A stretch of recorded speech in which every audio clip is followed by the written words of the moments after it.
भारत को एक सार्वभौम समाजवादी धर्मनिरपेक्ष गणतांत्रिक साधारणतंत्र रूपे गठन करने दृढ़ संकल्प नहीं यार नागरिकों को सामाजिक अर्थनैतिक और राजनैतिक न्याय चिंता अभिव्यक्ति प्रत्यय धर्मीय विश्वास एवं उपासनार स्वतंत्रता स्थिति और सुविधा सुजोग समानतार सुरक्षा प्रदान करने तथा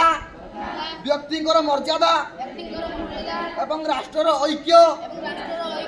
और संहति निश्चित करी समानक मध्यरे भातृभाव उत्साहित करने को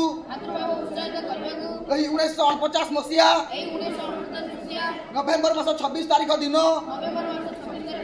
आम संविधान प्रणयन सभा द्वारा यही संविधान को ग्रहण और प्रणयन करुअछु एवं आम निज को अर्पण करुअछु।